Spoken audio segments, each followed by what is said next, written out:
C'est exact, vous avez bien lu le titre.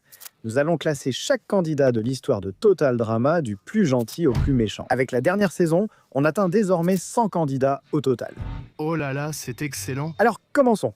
Et comme d'habitude, nous allons commencer par le personnage au cœur le plus pur et descendre jusqu'au plus maléfique. Ces personnages sont les gentils et la médaille d'or de la bonté revient à Ella. Puisqu'elle incarne une princesse Disney dans Total Drama, il n'est pas étonnant qu'Ella soit notre premier choix. Je suis content que tu sois en sécurité, petit ours. Parmi tous les personnages de l'histoire de Total Drama, c'est vraiment la seule pour laquelle aucun raisonnement tordu ne permet de dire quoi que ce soit de mal à son sujet. Elle est gentille avec tous, des gens aux animaux et même Sugar.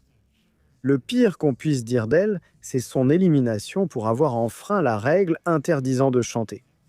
Dommage qu'elle n'ait pas fait World Tour, ça aurait pu changer les choses. Maintenant, la médaille d'argent de la bonté revient au surfeur réglo Brody. Brody est le meilleur ami de Jeff et comme lui, il reste amical envers les autres équipes et garde son optimisme même devant les plus grands défis. Les deux sont prêts à sacrifier leurs chances de victoire pour l'amitié, montrant un grand altruisme.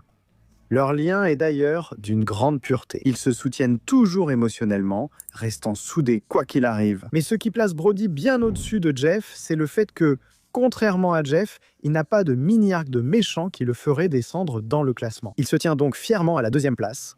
Boum!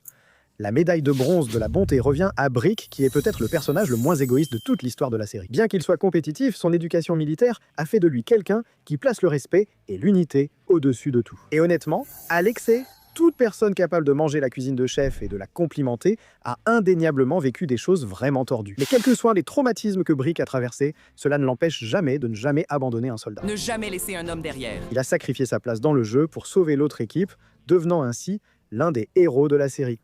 Maintenant, parlons du premier membre du casting original, Tyler. Cela pourrait être une opinion controversée. Tyler est un bon gars, mais est-il vraiment si exceptionnel ? Ouais, c'est pour ça qu'on l'a classé ici. Si tu n'es pas convaincu, voici pourquoi. Premièrement, Tyler se fait des illusions sur ses compétences sportives. Il donne toujours le meilleur de lui-même et s'attend à juste titre à ce que ses coéquipiers fassent de même. Mais en général, c'est un gars incroyablement malchanceux et il rate souvent les défis auxquels il participe. Cela l'empêche malheureusement d'atteindre la fusion chaque saison, ce qui est une vraie tragédie. On était tous derrière lui en saison 3. Mais ce qui fait de Tyler un excellent choix sur le plan moral, c'est à quel point il est gentil. Il n'y a vraiment pas un seul moment qui me vienne à l'esprit où Tyler est méchant ou cruel envers les autres, que ce soit dans le jeu ou en dehors. En fait, il est même prêt à se sacrifier pour ses amis et ses petites amies. Que ce soit en participant à un défilé de mode pour l'INSEE, alors qu'il déteste clairement chaque seconde, ou en prenant du temps précieux lors du défi de la zone 51 pour sauver Owen de cette étrange machine du Joker, Tyler est fondamentalement un saint du début à la fin. Pour compléter le top 5, on retrouve Dawn, la lectrice d'aura. Sans doute l'une des opinions les moins controversées de Wicked Binge, Dawn méritait plus de temps à l'écran. Elle est compatissante, en harmonie avec la nature, et utilise son don de voir les auras pour donner des conseils aux autres de la manière qui leur conviendra le mieux. Dawn est l'un des rares personnages de la série à être fondamentalement pacifique, au point qu'on se demande pourquoi elle a choisi de participer à l'émission. D'un amoureux de la nature à un autre, on passe à DJ. Comme on était généralement trop occupé à avoir de la peine pour ce gars chaque fois qu'il apparaissait, après la première saison pour juger sa morale, il n'y a jamais vraiment eu de doute que DJ était un gars attentionné du début à la fin. On voit ce deuxième point surtout dans Action, lorsqu'il se porte littéralement volontaire pour être éliminé parce qu'il se sentait mal d'avoir triché dans le jeu avec Chef, ce qui n'était même pas vraiment son choix en fait. DJ n'est pas en tête, ce qui peut surprendre, mais il a parfois eu mauvais caractère, surtout lors de la première saison. Lors du jeu de chasse au cerf avec des pistolets à peinture, il pousse littéralement Owen d'une falaise. Il a des munitions, et je pense qu'Owen est assez facile à éviter. Il n'y avait littéralement aucune raison de le jeter du haut d'une falaise, mais il l'a quand même fait. Compétition ou non, cela aurait pu être un homicide, mais malgré cette erreur, DJ reste l'un des candidats les plus honnêtes et compatissants de l'histoire de Total Drama, au point qu'Heather l'apprécie malgré elle. Ensuite, il y a une autre concurrente très honnête, Sanders. Elle est clairement la voix de la raison et la conscience de son équipe. Même lorsque les danseurs sur glace les poussent à bout, Sanders ne recourt presque jamais à la triche ou à la vengeance, allant même jusqu'à proposer son aide aux patineurs sur glace alors qu'ils risquaient tous d'être éliminés. Elle est aussi une excellente coéquipière pour MacArthur, qu'elle doit souvent canaliser en raison de son côté plus chaotique. Même après que Sanders se soit fait casser le bras par accident, le véritable remords de MacArthur pousse Sanders à lui donner une seconde chance, montrant ainsi qu'il est à la fois compatissant et la seule chose qui sépare la société d'une MacArthur déchaînée. Passons maintenant à Cameron, l'un des candidats les plus inoffensifs de la série.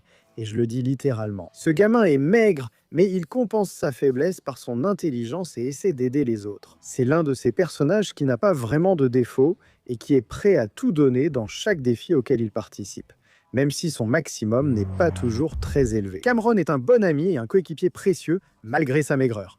Et en parlant de maigreur, Jay et Mickey, les jumeaux de l'adversité, arrivent ensuite. Le nom de leur équipe n'est pas exagéré non plus. Entre des phobies étranges, une liste interminable d'allergies et de faiblesses qui font passer Cameron pour un dieu grec en comparaison, ces deux-là n'ont vraiment pas de chance. Cependant, ils ne semblent jamais se laisser trop décourager par tout cela. Et ils ne reportent pas non plus leur frustration sur leurs concurrents. Malgré les moqueries ou la pitié des autres, les jumeaux restent amicaux et se qualifient à juste titre de gentlemen. Tous les deux sont également très humbles lorsqu'ils parviennent à gagner, et ils veillent l'un sur l'autre tout au long de la compétition. Même sans gagner, aller si loin malgré leurs faiblesses est déjà une belle victoire pour eux. Et ils ont surmonté beaucoup de problèmes dont personne n'avait jamais entendu parler. Même si, honnêtement, tout sauf la dernière place aurait été une victoire.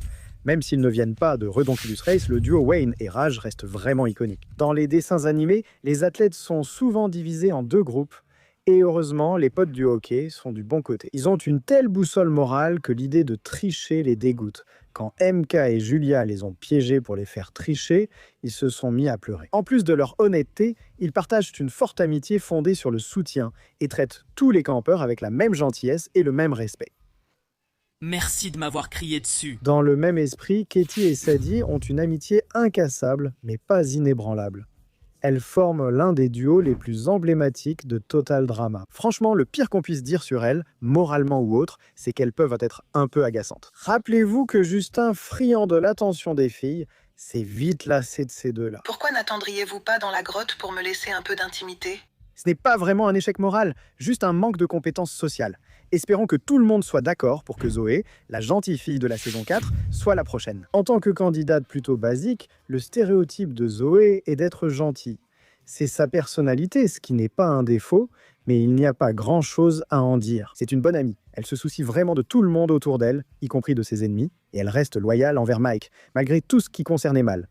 Donc, il n'est pas trop surprenant qu'on puisse en dire autant de Sky. Quand les scénaristes de Pakatu Island ont vu Zoé, ils l'ont trouvé bien, mais pensant qu'il fallait réduire un peu sa personnalité. Voici Sky, une fille dont la personnalité se résume à être gentille et sportive. Honnêtement, elle est trop gentille, malgré tout le harcèlement qu'elle a subi de Dave, au point de s'inquiéter pour lui-même après sa tentative de meurtre. Sur ce point, Sky a quand même un défaut. Même si Dave n'était pas un mec bien, manipuler ses sentiments pour obtenir de l'aide lors de la dernière épreuve, ce n'était pas très correct. Owen, évidemment, était un choix évident parmi les gentils. Mis à part Chris, il est ceux qui s'approchent le plus d'une mascotte dans Total Drama. Il va loin dans chaque saison à laquelle il participe et il est l'un des visages les plus joyeux et amicaux de la série. Il n'est pas parfait. Il peut parfois être lâche, comme en abandonnant Izzy lors de l'épreuve du film d'horreur. Et il est souvent trop gourmand. Sa médaille du péché de gourmandise est donc évidente. Oh, maman, c'est bon. Owen gagne beaucoup de points auprès de nous grâce à sa grande sincérité. Même en espionnant pour Chris pour semer la zizanie, il l'a fait seulement pour rembourser la nouvelle dette de sa famille envers un marchand de fromage. Est-ce que c'est plein de fromage ? Et il a eu beaucoup de mal à maintenir le Shrey. Cela, entre autres choses, démontre qu'Owen est un bon gars qui ne cache pas ses sentiments. Même les candidats les plus négatifs, comme Noah et Al, ne sont pas à l'abri de son amitié. Et en parlant d'amitié, nous avons ensuite Devin et Carrie, l'équipe des meilleurs amis. Cette dynamique du « vont-ils finir ensemble ou non ?» frustrait beaucoup le public car, comme « oui, ça va finir par arriver », la plupart des spectateurs disaient « pour l'amour de Dieu, embrassez-vous ».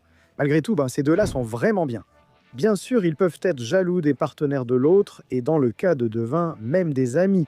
Mais malgré leur difficulté à exprimer leurs sentiments, ces deux restent soudés et aussi gentils avec les autres équipes qu'entre eux. Ensuite, l'équipe père-fils, Dwayne et Junior arrivent. Junior, malgré son sarcasme, est un garçon étonnamment gentil. Non seulement il fait preuve de plus de moralité et même de maturité que la plupart des autres concurrents, mais il a même tendance à surpasser son propre père dans ces domaines. Sur ce point, Dwayne n'est en aucun cas un mauvais père, mais il rentre clairement dans la catégorie des papas maladroits. Aussi négligent soit-il parfois, y compris en amenant un enfant à Total Drama, Dwayne Senior voulait uniquement faire la course pour passer du temps avec son fils et renforcer leur lien. Il est prêt à prendre des risques, pour éviter à Junior de le faire et profiter de bons moments avec son fils, ce qui leur vaut une place de choix dans notre classement. Et franchement, cela aurait dû leur valoir une meilleure place dans la course. Passons maintenant à la suivante, Bridget, qui fait son entrée sur notre liste. Comme Trent, Bridget fait partie des personnages féminins les plus raisonnables de la série et représente, comme beaucoup d'autres, un stéréotype de la télé-réalité. C'est la surfeuse détendue au grand cœur, amoureuse des animaux. Elle vit des moments mémorables tout en restant détendue, avec une relation mignonne mais mouvementée avec Jeff. Malheureusement, elle a toutefois un gros point noir. Dans l'épisode Yukon de World Tour, elle finit par être séduite par Alejandra, ce qui n'est pas mauvais en soi, puisque pratiquement toutes les femmes de cette saison se sont fait séduire par lui au moins une fois. Mais elle était prête à l'embrasser avec la langue à la télévision alors qu'elle avait un petit ami, ce qui est vraiment dégueulasse. C'était sympa qu'il fasse une chanson d'excuses, puis participe aussi à un match de boxe pour s'excuser. Fort, silencieux et habile, B est un autre des membres les plus sous-estimés de la distribution de la saison 4. Même sans dialogue, B utilise toujours ses compétences mécaniques pour aider son équipe. B, change ton nom en A+. C'est la seule chose positive à dire sur lui, vu son absence de dialogue. Mais cela signifie aussi qu'il n'y a rien de négatif à dire sur lui. L'un des rares personnages vraiment sains d'esprit dans l'histoire de Total Drama, Damian, arrive ensuite. Il a sans doute la réaction la plus raisonnable de tous face au fait d'être plongé dans la série. Il veut partir, et il veut partir tout de suite. Damien est prudent et intelligent sans être trop autoritaire. Il veille toujours sur les personnes autour de lui et il a rarement quelque chose de négatif à dire sur qui que ce soit. Même s'il n'a pas accompli beaucoup d'exploits particulièrement impressionnants, Damien se distingue simplement par le fait d'être un gars sympa et raisonnable sur qui ses coéquipiers peuvent compter. Et il pardonne vite à ceux sur qui on ne peut pas compter. Est-ce que je viens vraiment de faire ça? Je viens vraiment de faire ça. Caleb, le deuxième successeur spirituel de Justin dans cette série, arrive ensuite. Caleb est un personnage fort, beau, intelligent et vraiment bienveillant. Il fait de son mieux pour aider son équipe comme il peut. C'est pourquoi il est à juste titre choqué lorsqu'il est le premier éliminé de la saison 1. À son retour, nous étions ravis de voir que Caleb ne deviendrait pas méchant pour obtenir une meilleure place. En réalité, la pire chose qu'il fait est de laisser involontairement Priya croire qu'il partageait ses sentiments pour s'assurer une alliance solide. Ce qui, même si ce n'était pas très sympa, ne semble pas avoir été fait avec malveillance. Ensuite, c'est Lindsay. Surnommée à juste titre la gentille écervelée par Chris, Lindsay est une fille attentionnée, même si elle n'est pas très futée. Bien qu'elle ait agi comme la servante de Heather pendant la majeure partie de la première saison, elle ne fait ni ne dit jamais vraiment quelque chose de méchant de son propre chef. Je pense que la pire chose qu'on puisse reprocher à Lindsay d'un point de vue moral, c'est sa destruction verbale totale de Heather, ce qui, soyons honnêtes, ne va vraiment déranger personne. À part un petit accès de grossièreté, la pire chose qu'on puisse dire sur Lindsay, c'est qu'elle est ignorante, au point d'oublier qui est son petit ami pendant la moitié de son temps dans World Tour. Cela n'empêche pas qu'elle soit très gentille, mais vraiment très stupide. On doit donc lui remettre la médaille du pêcheur Darwin. Le stoner inévitable de la saison du reboot, Z, arrive ensuite. Même s'il est loin d'être le campeur le plus intelligent, Z est un super gars et un ami encore meilleur. Ne pas réfléchir, c'est mon super pouvoir. Quand il découvre que Priya a un béguin pour Caleb, il fait tout ce qu'il peut pour ne pas le révéler. Ce sera notre petit Zécret. De boire du soda 24 heures sur 24 à mettre un pantalon dans sa bouche. En plus, il est littéralement incapable de révéler son secret à qui que ce soit. C'est de la vraie dévotion, c'est pourquoi il est dommage qu'il ait révélé impulsivement les secrets les plus profonds d'autres campeurs juste pour se sentir soulagé. Respirez un grand coup, car le prochain, c'est Mike. Mike et Zoé vont ensemble comme les deux doigts de la main. Par contre, ses autres personnalités, c'est une autre histoire. On ne peut pas vraiment lui enlever trop de points pour avoir plusieurs personnalités, puisqu'il n'en a pas le contrôle. Il assume même leurs actes, ce qui fait de lui l'un des gars les plus divertissants et plutôt corrects de cette deuxième génération de personnages. Quoi? Nous oublions un aspect majeur de son personnage? Oh, oui, nous n'allons pas parler de Mel. De rien. Membre du groupe le plus opprimé de la société, le gamer local, Sam, est le prochain.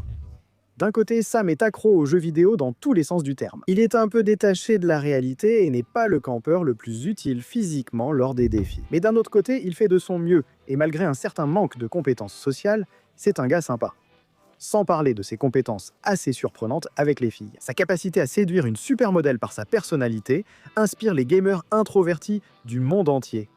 À présent, nous avons le romantique incurable Rodney. Contrairement au garçon de ferme roue de la saison dernière, Rodney est un gentil géant et un amour. Il est surtout connu pour sa tendance à tomber amoureux de toute femme qui décide de le regarder ce jour-là. Contrairement à Dave, cependant, il est bien trop terrifié pour leur parler de façon cohérente, et encore moins pour franchir constamment leurs limites. Bien que Rodney soit plutôt inoffensif, on doit quand même lui retirer quelques points parce que, dans sa tête, il largue des femmes à tout va comme un vrai tombeur, ce qui le fait passer pour un briseur de cœur. Ensuite, nous avons un briseur de cœur un peu plus raisonnable, Cody.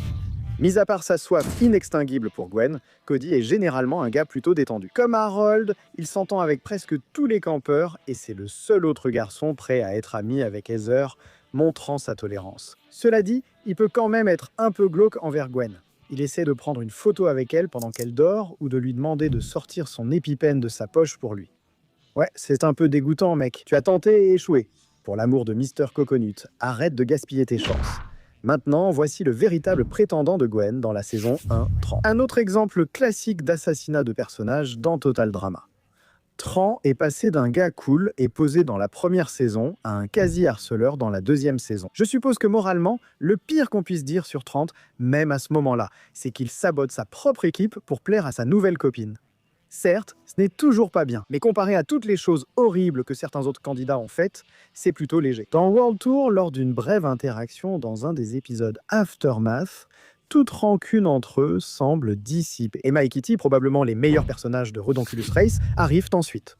Classer ses sœurs ensemble peut être controversé, car contrairement à beaucoup d'autres équipes, elles sont assez différentes. Emma essayait d'être très sérieuse et se concentrer principalement sur la victoire, allant même jusqu'à faire un peu de sabotage pour arriver à ses fins. Kitty voulait juste vivre une aventure amusante avec sa sœur et leurs nouveaux amis, et faire en sorte que sa grande sœur, future étudiante en droit, s'amuse. Malgré leurs différences, elles cèdent à sortir de leur zone de confort. Emma apprend à se détendre et à profiter de la vie, tandis que Kitty s'efforce de rester concentrée et de relever des défis pour ceux qu'elle aime. Même si elles ont perdu, toutes les deux sont sorties de cette expérience grandie. Je ne me suis jamais autant sentie gagnante qu'en ce moment. Ce qui est en fait un exploit assez impressionnant pour des candidates de Total Drama. Inu et Crimson ne sont peut-être pas les gothiques les plus emblématiques de la série, mais ce sont les plus gentilles. Même si elles peuvent sembler sombres et lugubres, elles ont tendance à rester dans leur coin et ne causent jamais vraiment de problème aux autres.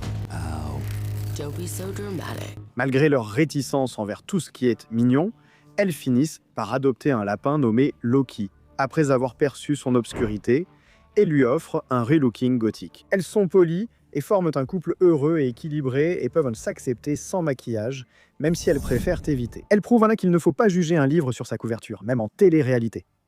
Puis arrive la légendaire Lashana, pro du roulement de rondins et des vannes contre Heather. Lashana est vraiment une femme dont la clémence n'a pas de limite.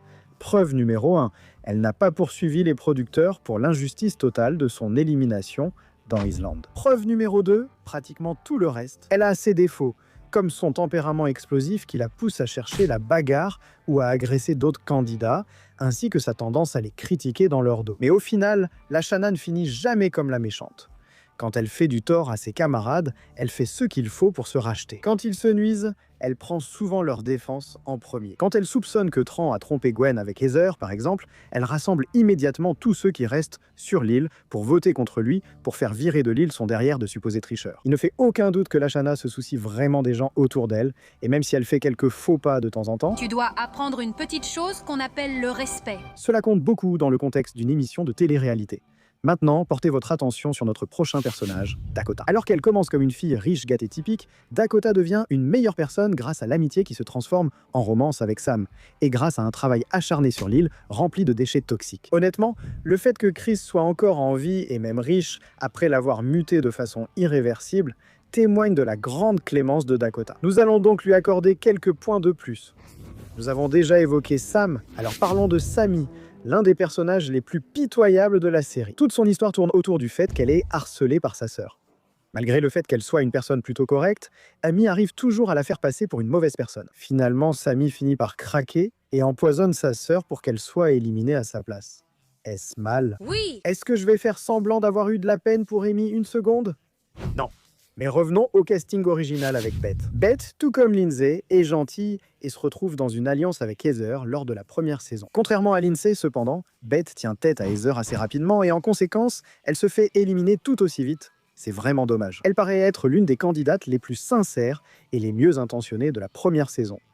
Mais dès la deuxième, un gros point négatif apparaît pour elle. Il y a cette blague récurrente tout au long de la saison où elle ne cesse de parler de son petit ami resté à la maison, qui se trouve justement être un super modèle avec des photos professionnelles. On ne sait jamais vraiment s'il existe ou non jusqu'à la finale de la saison.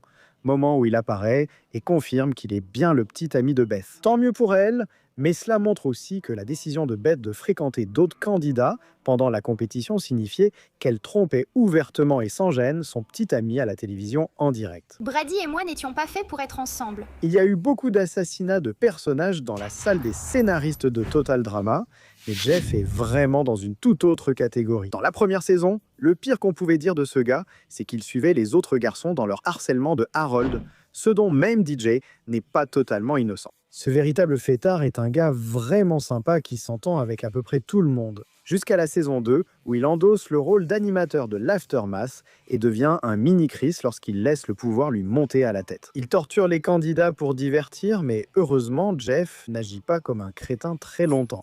À la saison 3, il est en grande partie redevenu lui-même. Et dans la saison de la course Redonculus, son amitié avec Brody met à nouveau en avant son bon côté. Malgré des moments difficiles, Jeff est sympathique et corrige toujours ses erreurs.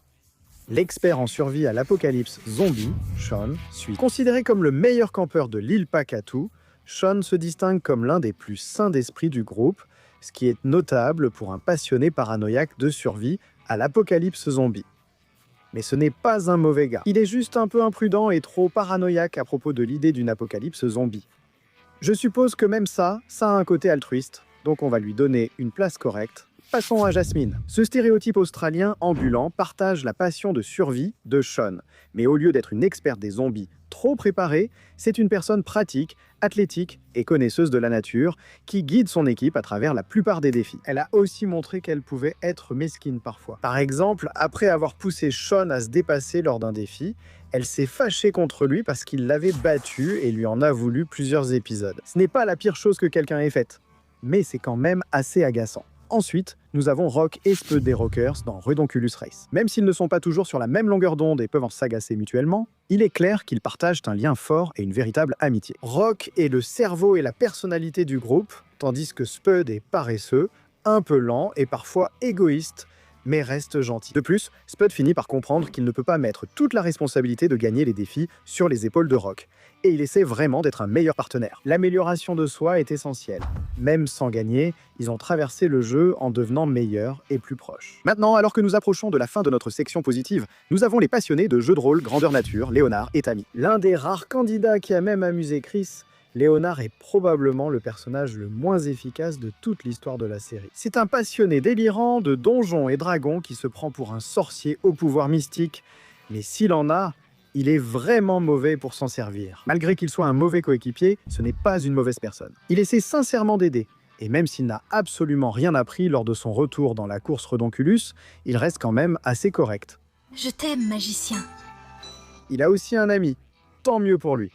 Oui, Tammy existe, elle est juste la partenaire de Léonard dans la course. C'est tout. Désolé pour les rares fans de Tammy, mais je n'ai pas grand-chose à dire sur elle. Enfin, pour finir la section des bons personnages, il y a Harold. Harold est un homme aux compétences aussi improbables que variées. C'est un pratiquant d'arts martiaux, un romantique, un rappeur, un survivaliste, en gros tout ce à quoi on ne s'attendrait pas de lui. Heureusement, Harold met ses pouvoirs et son intelligence au service du bien.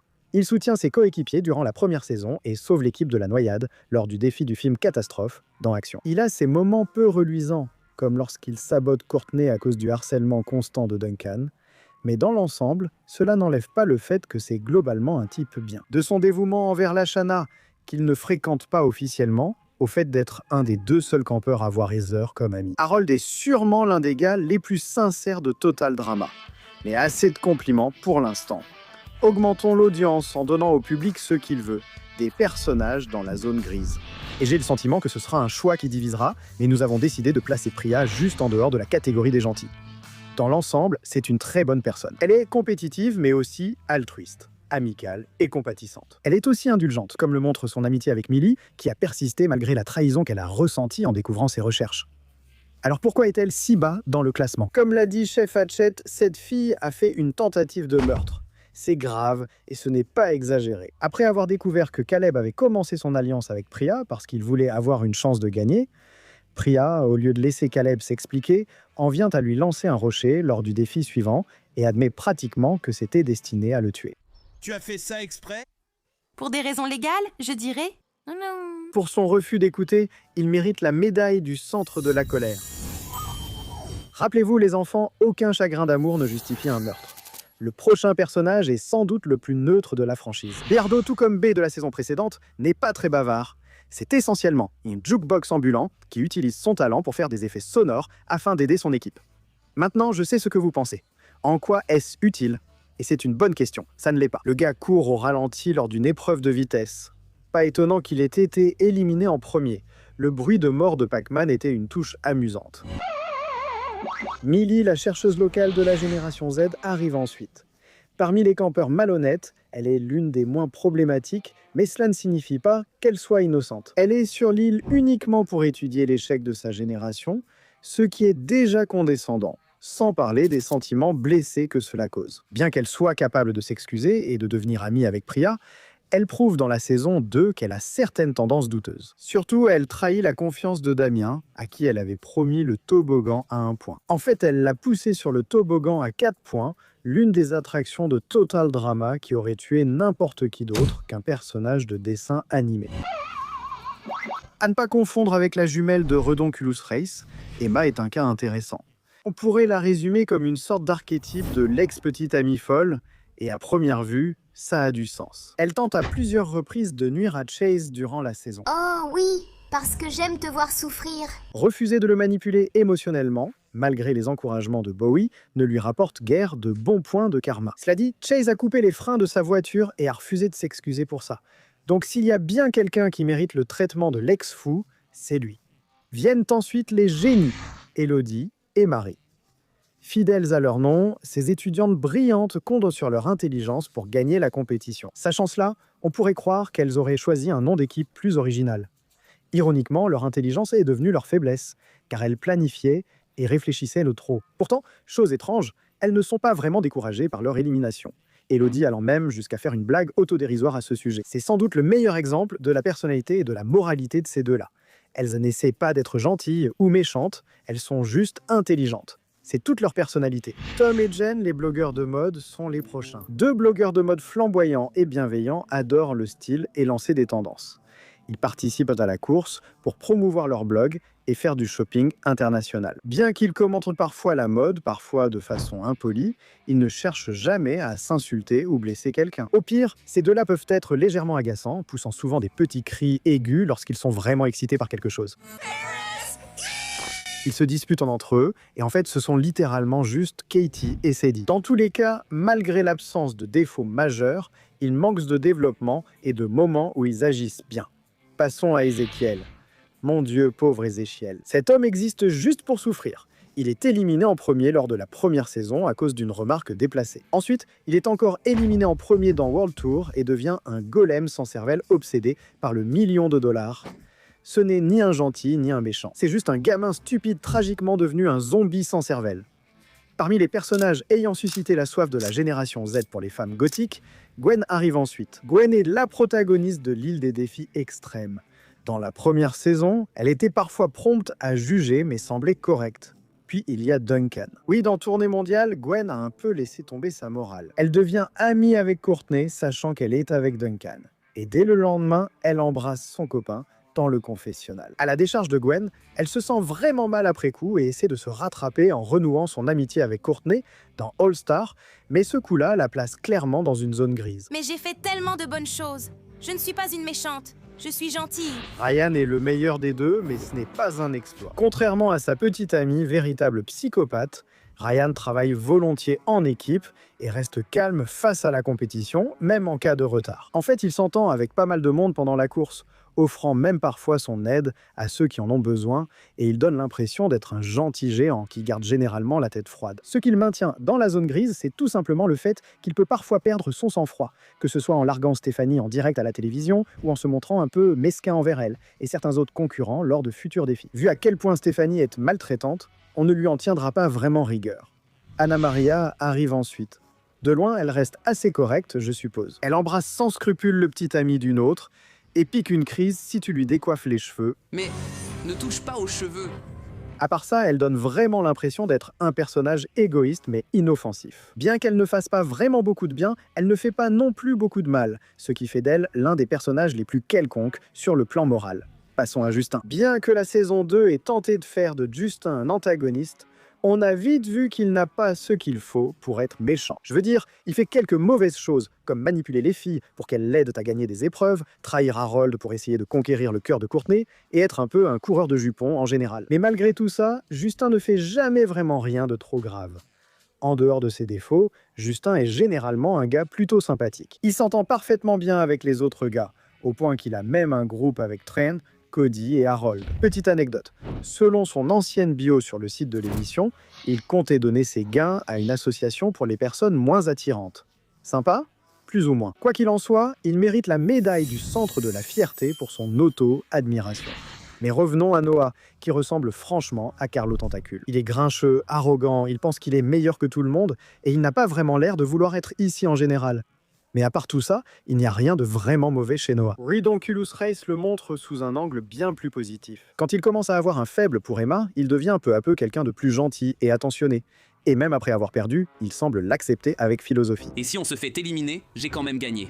Son amitié avec Owen est sans doute l'une des plus touchantes de la série. Ensuite, place à Nichelle. Après son échec lors de la première saison, elle a été mise au banc par Hollywood et par pure rancune, elle a décidé de travailler dur et de s'entraîner pour devenir réellement l'héroïne d'action qu'elle incarnait sur grand écran. Sa volonté de progresser est remarquable, mais si nous ne la plaçons pas plus haut, c'est parce qu'elle est égoïste. Bien qu'elle ait quitté Hollywood, elle a saisi l'opportunité de partir pour un film de super-héros, prouvant qu'elle peut renoncer à ses principes pour de l'argent. D'une célébrité à une autre, le prochain est Don, l'animateur de Ridonkulus Race. Il n'est pas aussi mémorable que Chris, c'est sûr, mais c'est en partie parce que Don n'est pas non plus aussi diabolique que Chris. Contrairement à Chris, Don n'est pas un psychopathe, sadique déguisé en animateur télé. C'est littéralement juste un gars ordinaire, un peu égocentrique, qui essaie d'organiser une compétition amusante pour que les gens regardent et s'amusent. Au pire, il peut parfois se montrer un peu insensible envers les équipes, mais ça ne dégénère jamais en torture ou quoi que ce soit de ce genre. Ce n'est pas la barre morale la plus impressionnante à atteindre, mais au moins, il l'a atteinte. Laurie et Miles n'égalent pas Grace. Ils sont fiers d'être végétaliens, non violents et pacifiques. Malheureusement, les épreuves et les difficultés de la course les poussent à leurs limites. Laurie, en particulier, a un sacré tempérament. En apprenant que Dwayne Senior et Junior avaient pris leurs fossiles en Islande, elle a souhaité que la déesse du karma punisse Dwayne. Lorsqu'elle réalise que Miles et elle avaient dû se forcer à manger de la viande et abandonner leurs principes pour rien, elle s'en prend directement à Don. Miles n'est pas aussi colérique que Laurie, mais il la juge assez sévèrement après toute cette histoire où elles ont été forcées de manger de la viande. Voici maintenant la candidate la moins aimée de la 4e génération, Stacy. Le terme « menteuse pathologique » est assez péjoratif, mais parmi les menteuses pathologiques, Stacy est l'une des moins problématiques. Elle n'a aucune intention de manipuler qui que ce soit, à moins que vous ne considériez comme manipulation le fait d'essayer d'avoir l'air cool en racontant des histoires exagérées sur la façon dont ses ancêtres ont inventé à peu près tout. On ne peut peut-être pas prouver qu'elle ment, mais même si tout ce qu'elle dit sur sa famille est vrai, comprend le message et passe à autre chose. Combien de fois faut-il que je te dise que je me fiche que ton arrière-grand-père ait inventé la gelée de raisin avant que tu comprennes? C'est maintenant Bowie qui entre en scène et on ne peut pas dire que ce soit très hétéro. Si vous parlez de moi, je vous laisse un peu d'intimité. Le premier candidat ouvertement gay de Total Drama. Il est plus que prêt à manipuler les gens pour avancer et même à encourager les autres à faire pareil. Il n'a aucun souci avec la triche et ira même tricher dans le dos de son petit ami. Ce n'est pas un citoyen modèle, mais il n'est pas totalement mauvais. Il fait preuve de retenue et se soucie sincèrement de Raj ainsi que de Wayne. Et même s'il est manipulateur au final, il essaie, comme tous les autres membres du casting, de gagner la compétition. Mais parlons maintenant des frères par alliance Lorenzo et Chet. Bien sûr, ils sont odieux, grossiers et se disputent et s'insultent constamment, sans parler des autres équipes. Ces deux enfants vivent de des changements familiaux rapides. Nous devons donc faire preuve de compassion. Aussi méchants qu'ils paraissent, ils vivent de beaucoup d'épreuves et malgré leurs défaites, ils ressortent comme un duo ayant enfin appris à se donner une chance. Ils ne sont pas des héros, mais ils ne sont pas non plus des méchants. Shabam, Lightning devient Next. Cela peut surprendre qu'il soit dans une zone grise, mais même s'il est le moins sympathique des deux finalistes de la saison 4, Lightning n'est pas objectivement horrible. Je veux dire, il est clairement trop compétitif. et il n'hésitera pas à débattre ses adversaires assez sévèrement pour prendre l'avantage. Jusqu'à la finale. Shabam! À part son côté impitoyable en compétition, il n'est pas si mal. Il a même sauvé la vie de Cam dans le premier épisode. Et quand Joe regrette de n'avoir jamais embrassé de garçon, Lightning, croyant qu'elle en est un, lui dit qu'il ne juge pas. Puis vient le tour d'Axel. Elle veille sur ses coéquipiers et prend soin de ceux qui sont blessés ou laissés derrière. Comme Lightning, elle travaille aussi dur pour aider son équipe grâce à sa force. Et sa romance avec Reaper, bien que dégoûtante, montre qu'elle a un côté tendre au fond d'elle. Cela dit, elle reste colérique et n'hésite pas à utiliser l'intimidation et la force pour obtenir ce qu'elle veut quand c'est nécessaire. N'y pense même pas. Elle est aussi un peu asociale et frappe parfois sans raison. En y repensant, ce n'est pas étonnant que Reaper soit tombé amoureux d'elle. Comme Axel, c'est un petit tyran avec un côté tendre. Vu qu'il l'a conquise avec un poème d'amour, je dirais qu'il peut vraiment être correct avec les gens, mais il choisit généralement de ne pas l'être. Si on devait décrire Reaper à quelqu'un qui n'a jamais vu l'émission, on dirait simplement que c'est Owen, mais en méchant. Il pète souvent, se moque des gens, et a déjà utilisé Priya comme bouclier humain. Il dit exactement ce que j'ai fait, mais il le fait passer pour quelque chose de mal. Ensuite, nous avons le super vilain amateur Max. Et dites ce que vous voulez sur l'île Pakatu et son casting, mais je dois admettre qu'ils ont vraiment assuré avec Max. C'est l'un de ces personnages dont le concept est tellement idiot que ça en devient drôle. C'est un super vilain qui veut conquérir le monde ou quelque chose comme ça. Pour un super vilain, il ne paraît pas vraiment méchant. Il reste poli avec ses concurrents et a même un faible pour les bébés. Je ne dirais pas que ce gars est un héros, mais vu sa réaction face aux vraies intentions de Scarlett, on peut affirmer qu'il est plus un gamin qui joue au méchant qu'un vrai méchant.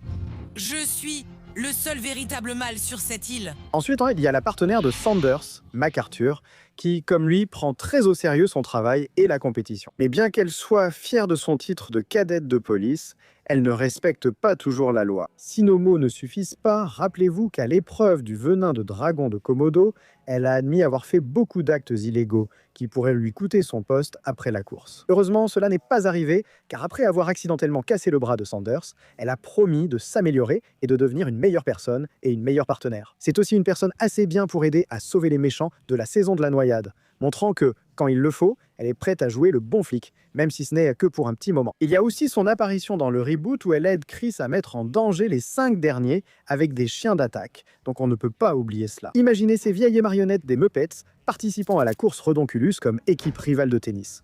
Voilà un bon résumé de Jerry et Pete. Le pire à dire sur eux, c'est qu'ils se sabotent et se vannent souvent, ce qui est compréhensible entre rivaux. Moins compréhensible est leur habitude d'insulter les autres équipes en secret. Ils ne sont pas sympas, mais pas vraiment méchants non plus. Ce sont deux vieux grincheux qui essaient de s'amuser. Beaucoup attendaient sûrement qu'on évoque Duncan, le dur au grand cœur. Duncan était sans aucun doute l'un des points forts des saisons 1 et 2.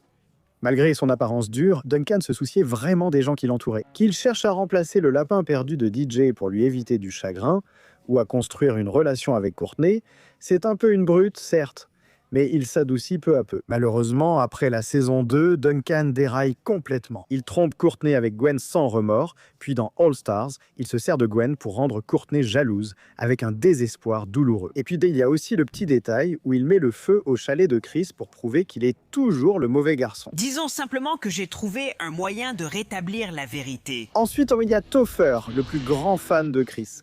Et je le pense vraiment. Wow. Cet égocentrique adore tellement Chris qu'il veut devenir lui. Pour moi, cette motivation de méchant lui vaut la médaille du centre de l'envie. Même s'il ne ressemble pas à Chris, il veut sa gloire et sa fortune. Il essaie donc de faire virer Chris pour se faire embaucher à sa place, en plus jeune. Je peux au moins respecter un peu l'effort, mais en même temps, tu es littéralement en lice pour gagner 1 million de dollars. Une chose à la fois, mec. Et puis, techniquement, même si c'est indirectement, il essaye d'empêcher Chris de torturer plus d'adolescents dans son émission. Donc c'est déjà ça. Maintenant, pour compléter notre section grise, Izzy est l'un des personnages les plus difficiles à analyser sur le plan moral. Izzy est à la fois très intelligente et complètement folle. Elle fait généralement ce qui lui semble juste sur le moment, que ce soit donner un coup de pied à Owen dans les parties, ou faire quelque chose qui a poussé la police montée canadienne à la poursuivre en hélicoptère. En apparence, Izzy semble être une menace pour la société, ce qu'elle est en partie. Mais elle n'est pas forcément maléfique, juste vraiment étrange. Dans Total Drama Action, elle utilise le nom Kaléidoscope pour être éliminée tôt, puis revient quelques épisodes plus tard sous le nom d'Izzy, qui techniquement n'a pas été éliminée. On pourrait penser qu'elle avait un plan machiavélique, mais non, elle voulait juste s'appeler Explosivo, faire exploser des choses, puis partir. Elle ne paraît pas vraiment intéressée par l'argent, ce qui interroge sur sa présence. Mais elle est sympa et drôle, donc on est content qu'elle soit là, même si elle échappe de peu à la dernière catégorie. Maintenant, sans plus attendre, qui va repartir avec la médaille d'or du mal et $1 million? Enfin non, juste la médaille. Ces personnages font partie de la catégorie allant du mauvais au maléfique. MK, le moins maléfique des antagonistes, ouvre notre catégorie des mauvais. Alors qu'elle avait au moins le potentiel d'être un personnage nuancé dans la première saison, la performance de MK dans la saison 2 a révélé que sa vraie nature n'était pas si nuancée que ça. Elle devient amie avec Julia, qu'elle admire pour sa cruauté, et ensemble, elles forment une équipe experte en tromperie et manipulation. Même si elles semblent s'apprécier et se respecter, il est important de noter que MK déclare clairement qu'elle trahirait Julia sans hésiter. Bien que le sentiment soit réciproque, cela montre qu'elle n'est pas sincère. MK ne cherche pas à blesser, elle veut juste gagner et utilise des moyens sournois pour y arriver. Le successeur plus abouti d'Ava, Joe, vient ensuite. Joe est en gros ce qui se passerait si Ava avait un peu plus de maîtrise de soi. Elle est tout aussi agressive, mais beaucoup plus intelligente et posée, ce qui lui permet de forcer les autres campeurs à former des alliances, et en gros, d'agir comme ce qu'on pourrait appeler une brute stratégique. Il y a certainement des méchants pires que Joe, et elle a au moins la décence de respecter Cam lorsqu'il la surpasse vers la fin de la saison. Ensuite, nous avons Ciara. Cette fille est folle amoureuse de Cody, vraiment folle de lui. Elle l'agresse de multiples façons tout au long de la saison, sans jamais vraiment montrer de remords ou même reconnaître que c'est mal. Même s'ils deviennent amis à la fin, je doute que Ciara cesse de commettre des crimes contre lui. On lui attribue une évidente médaille, de la luxure et une place basse dans notre classement. Franchement, Chris, selon quels critères est-elle une héroïne? Passons à Eva. Franchement, le personnage d'Ava peut se résumer en un mot. Colérique. Vraiment en colère. En fait, la seule raison pour laquelle Elo a été éliminée, c'est à cause de sa colère. En colère, si elle pense que tu as touché à ses affaires, elle va péter un câble en un rien de temps. On la classe plus bas car elle ignore totalement qui est la cible de sa colère. Lorsqu'elle revient brièvement dans Island, elle conserve une forte rancune envers Bridget, sans raison apparente. Pourquoi Bridget en particulier? Ce n'est pas la seule personne restante qui a voté contre toi, et ce n'était pas non plus la meneuse. Pourquoi elle? Nous ne la plaçons pas plus bas uniquement parce qu'Eva semble reconnaître que ses problèmes de colère sont un souci, ce qui montre qu'elle a sans doute besoin d'aide. Ma gestion de la colère s'est un peu améliorée. Il est facile d'oublier que ces gars-là sont vraiment des enfants, mais les enfants peuvent être cruels. Demandez à Julia. Sa personnalité d'influenceuse positive n'a pas duré très longtemps. Après avoir révélé sa vraie nature, Julia a été démasquée comme une démone prête à mentir, tricher et manipuler pour atteindre ses objectifs. Les gens ne sont pour elle qu'un moyen d'y parvenir. Même si elle n'est pas la pire méchante de Total Drama, cela ne la rend pas meilleure, surtout pour la communauté des dinosaures. Cette fille est prête à poignarder n'importe qui dans le dos de façon cruelle. Elle a volé l'idole d'immunité de Damien et falsifié un contrat de film pour Nichelle, juste parce qu'elle l'avait insulté. Heather est sans doute la candidate de Total Drama qui n'a pas besoin de présentation. Que vous l'aimiez pour sa cruauté et son audace, ou que vous la détestiez tout simplement, il est difficile de nier que Heather a marqué l'émission pendant les premières saisons. Son classement bas n'a pas besoin d'être expliqué. Heather est constamment méchante, vindicative et manipulatrice. Elle n'hésitera pas à sacrifier n'importe qui pour obtenir ce qu'elle veut, même si cela implique la violence. Elle a malgré tout certaines qualités. C'est peut-être une vipère, mais il lui arrive de montrer de la compassion. Dans la finale spéciale de Total Drama Island, elle avoue à Harold qu'elle se sent mal, car tout le monde la déteste pour son attitude. Tu penses que c'est drôle d'être la personne détestée? Dès lors, ils deviennent amis, Harold allant jusqu'à aider Heather en finale de World Tour. Malgré ses défauts, Heather souhaite sincèrement s'améliorer. Regarde comme elle était heureuse quand Cody a suggéré qu'elle était la gentille à la finale de World Tour. Elle reste mauvaise, mais pas totalement. Chase n'est peut-être pas le pire, mais il reste dangereux. Ce gars a quand même coupé les freins de sa copine pour une vidéo de farce. Les couples hétéros, c'est vraiment n'importe quoi. Et même après avoir été confronté au fait qu'il aurait pu tuer sa copine, il refuse de s'excuser simplement parce qu'il n'est pas désolé. Même ce narcissique absolu déclare publiquement qu'il préfère devenir chauve plutôt que de s'excuser sans le penser, ce qui est à la fois admirablement honnête et complètement insupportable en même temps. Scott, le premier candidat prétendument à la fois humain et rat, est le prochain. Oubliez les méchants complexes et aux multiples facettes, parfois c'est rafraîchissant d'avoir un méchant qui est juste un sale type. Il est méchant, manipulateur, et il est plus que prêt à mentir et tricher si cela lui permet de gagner le jeu. Aussi malhonnête et sournois que soit Scott, je suppose qu'il n'est pas complètement mauvais. Son béguin pour Courtney montre sa tendresse, mais l'attaque de Fang sur une catapulte allait vraiment trop loin, peu importe sa méchanceté passée. Bien plus bas que l'autre duo parent-enfant, Kelly et Taylor arrivent ensuite. Une mère terrible et une fille terrible. Ces deux-là unissent leurs forces pour créer l'une des concurrentes les plus insupportables de l'histoire de Total Drama. Au départ, elle croit être la mère cool pour sa fille abusive, comme la mère de Regina George dans Lolita malgré moi. Je ne suis pas une mère ordinaire, mais une mère cool. S'il te plaît, arrête de parler. D'accord. Lorsque les abus deviennent insupportables, Kelly dévoile le grand secret de Taylor. Tous ses trophées et récompenses sont faux. Achetés par son père, elle n'a donc jamais rien gagné légitimement. Taylor devait connaître la vérité, mais la révéler en direct à la télévision devant des millions de gens, c'est dur. En plus, cette histoire de faux trophées est un choix parental terrible. Mais même si sa mère ne lui a pas vraiment rendu service, on ne peut pas nier que l'insolence et l'insensibilité de Taylor sont aussi des choses qu'elle doit aussi assumer. Elle maltraite sa mère et ses domestiques, ne voyant les autres que comme des outils ou obstacles. Puis il y a Stéphanie, comme l'a si bien résumé Ryan. Stéphanie devient un monstre dès que ça devient compétitif. Tu es gentille, Stéphanie, mais en compétition, tu deviens une vraie furie prête à tout pour gagner. Au point où elle commence à menacer Ryan, lui disant de ne plus jamais faire d'erreur. Ce comportement s'aggrave pendant l'émission, et elle devient agressive et verbalement violente quand elle est en colère. Elle peut être violente et autodestructrice, comme quand elle a utilisé son boomerang contre son équipe pour se venger de Ryan. Même pour moi, c'est glauque. Comme personnage et partenaire romantique, Stéphanie est l'une des pires de la saison. Ne vous fiez pas non plus à son nom. Sugar n'a rien de doux. Je dirais qu'elle est la candidate la plus dégoûtante de l'histoire de cette série. Si vous mélangez Honeybooboo et Owen, vous obtiendrez sans doute une accusation de double homicide. Mais au figuré, vous aurez Sugar, une vraie narcissique prête à tout pour gagner. Cela inclut des tentatives répétées de meurtre, de frapper Sky avec une batte hors caméra, puis de la pousser du haut d'une falaise lors de la dernière épreuve. Jack et Josie partagent la 10e place. Ces psychopathes du patinage sont prêts à tout pour une médaille d'or, quels que soient les moyens, même s'ils sont manipulateurs, sournois ou carrément mortels. Josie était le cerveau de leur tricherie, mais Jack était tout aussi enthousiaste, encourageant souvent ses méthodes et louant ses plans pour tricher ou saboter les autres concurrents. Il élaborait même des plans seul, sans Josie, comme lorsqu'il a mis de l'huile végétale sur l'émeu des sœurs lors du rodéo en Argentine. J'espère que ça ne rendra pas l'épreuve plus difficile pour elle. Jack affirme plus tard que la triche ne le dérange pas, seulement le risque de se faire prendre et sanctionner. Tous deux sont assez insensibles pour ne pas vraiment se soucier du fait que Dwayne Senior a perdu son fils dans une dangereuse savane africaine et tente de l'écraser quand il critique les médailles d'or. Maintenant, est-ce que je peux lui rouler dessus, s'il te plaît? Ils vont sûrement détester de ne même pas obtenir la médaille d'or du personnage le plus maléfique de la série. Je veux me venger. Ensuite, c'est Dave. On a compris, Dave. Peu de gens étaient experts en amour à l'adolescence. Encore moins après s'être fait rejeter par leur béguin à la télévision nationale, puis être manipulés pour former une alliance avec cette personne en finale. C'est une chose vraiment difficile à vivre, mais ça ne t'excuse pas de traiter les limites des autres comme de simples options. Et ça ne t'excuse pas non plus d'avoir utilisé la dernière épreuve comme un moyen d'essayer de tuer Sky. Ce gars a vraiment besoin d'aide, et contrairement à Stacy, je ne peux pas dire que je suis désolé pour les cheveux dans ce cas. Mais Dave a au moins une sorte de circonstance atténuante liée à la folie, ce qui est plus qu'on ne peut dire pour Amy. Candidate sérieux pour le personnage le plus frustrant de toute la série, la personnalité d'Amy tourne entièrement autour du fait qu'elle est la sœur la plus méprisable que l'on puisse espérer ne jamais avoir. Elle harcèle et manipule sa sœur, l'accusant à tort de ses propres actes. Elle n'a pas vraiment de qualité rédemptrice non plus.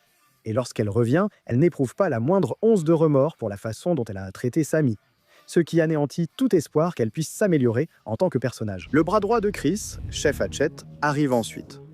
Comme Chris, Chef perd beaucoup de points dès le départ car il met souvent des adolescents en danger dans l'émission. Même si c'est généralement à cause de sa cuisine horrible, cela résulte parfois de sa participation au défi, où il montre parfois encore moins de considération pour les campeurs que Chris lui-même. C'est encore plus vrai pour les premières saisons, où il se montrait totalement indifférent aux dangers qui menaçaient les équipes. Alors que Chris devenait plus psychopathe au fil des saisons, Chef s'est en fait un peu adouci. Dans le reboot, il s'inquiète parfois pour les campeurs, et reproche même à Chris la dangerosité de ses épreuves. Des gens vont mourir. Certes, ça ne l'empêche pas de travailler pour Chris et de l'aider avec ses fameuses épreuves, mais j'imagine que c'est un début. À ne pas confondre avec Al, qui n'a aucun lien, le prochain est Alejandro. Comme beaucoup l'ont dit, Alejandro est en gros le Justin vraiment maléfique. C'est Justin, mais sans les qualités rédemptrices de Justin et avec tous ses mauvais côtés poussés à l'extrême. Si Justin est un coureur de jupons, Alejandro a quasiment inventé le terme. Il a même séduit l'inventeur du mot pour en obtenir les droits. C'est un playboy dans tous les sens du terme, utilisant son charme pour amener les autres à faire ce qu'il veut. Non seulement il est bien plus doué pour ça que des personnages comme Justine, mais il est aussi beaucoup plus impitoyable. Alejandro n'a aucun problème à mettre en danger la vie de ses camarades de jeu pour avancer, et il ne montre jamais le moindre remords pour cela. Alors j'ai attendu, tapis comme un crocodile. En fait, puisqu'il chante toute une chanson à ce sujet plus tard dans la saison, il en semble très fier. Mais il n'est toujours pas le plus diabolique du casting original, parce que on n'a pas oublié Courtney. Tu te souviens quand Courtney avait un peu de nuance dans son personnage? Si on parlait seulement de Courtney de la saison 1, elle serait plutôt correcte. Un peu égocentrique et hypocrite, c'est vrai, mais au moins elle n'était pas une perfectionniste narcissique et géniarde. Mais à la fin de la saison 1, il a été prouvé qu'elle était l'un des personnages les plus impitoyables du casting. Elle est prête à trahir ses partenaires, ses coéquipiers, à les menacer de violence et même à commettre des actes de violence contre eux. Lors d'un défi de la saison 2, elle refuse de sauver les autres de l'explosion tant qu'ils n'acceptent pas de partager le prix avec elle s'il gagne. Voilà une médaille du centre de la cupidité, si j'en ai déjà vu une. Je savais pourquoi on avait choisi Courtney. Elle est méchante. Sais-tu quel est le pire? Cela suffit déjà à maintenir Courtney en bas de sa liste, sans même évoquer ce qu'All Stars lui a fait. La faire devenir amie avec Gwen, sortir avec Scott, et globalement devenir une meilleure personne, juste pour jeter littéralement tout ce développement à la poubelle, sans le moindre indice avant-coureur. C'était vraiment méchant en fait. Ces scénaristes n'aimaient pas Courtney. C'est tout ce que je sais. La prochaine place doit revenir à Blaine Lee. Blaine Lee se distingue négativement des autres candidats du casting original car, adulte, elle n'hésite pas à mettre en danger des enfants durant son bref passage dans l'émission. Elle est coupable des mêmes tortures et manipulations que Chris et a même enlevé Bridget pour la faire rencontrer un fan obsédé en Sibérie, prouvant qu'elle mettrait une enfant en danger pour rester sous les projecteurs. Blaine Lee est une personne méprisable sans aucune qualité rédemptrice, mais elle fait tout de même pas le figure comparée à nos 3 derniers. Mais d'abord, cette vidéo vous est présentée par Wicked Binge.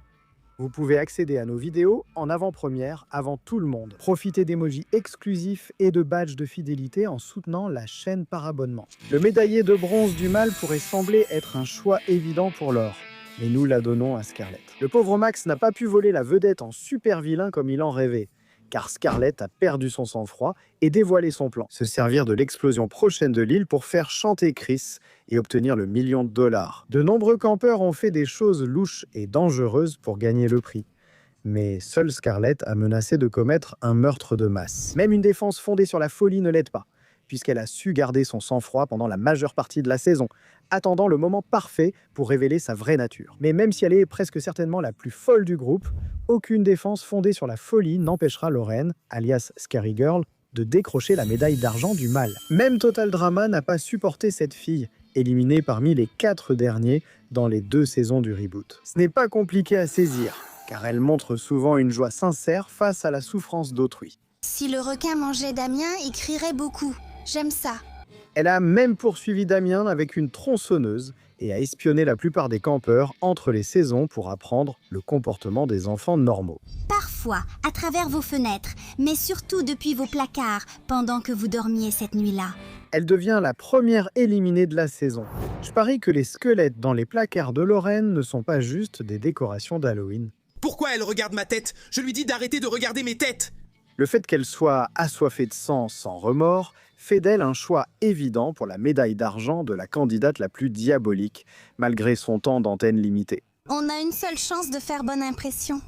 Mais je parierais de l'argent qu'aucun d'entre vous qui regardez cette vidéo n'a pensé qu'une autre personne que Chris McLean remporterait la médaille d'or du mal. Depuis la première saison, Chris a toujours montré ses penchants sadiques, aimant faire souffrir les enfants pour de meilleures audiences. Et aussi mauvais qu'il était à ce moment-là, il ne fait qu'empirer par la suite. Depuis le fait de regarder sans émotion un stagiaire se faire dévorer vivant par des scarabées égyptiens dans World Tour, en passant par l'utilisation d'Ézéchiel mutant comme outil pour les défis, jusqu'à croire sincèrement qu'il venait de voir tout le casting mourir lors de la finale de la même saison. Ces gars-là vont probablement fondre. Chris est un véritable fléau pour la société. À chaque fois que ce type laisse entendre qu'il a une conscience, c'est aussitôt annulé par un autre moment, où il dit en gros « Bon, les campeurs, hein ?»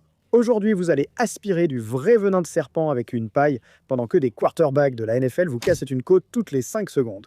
Foyer. C'est grave. Aussi absurde que cela puisse paraître, je suis sûr que même ça ne suffirait pas à satisfaire la soif de sang inextinguible de ce fou. Chris McLean est un monstre. Tu as raison, et je te pardonne. Un monstre hilarant, égocentrique et iconique.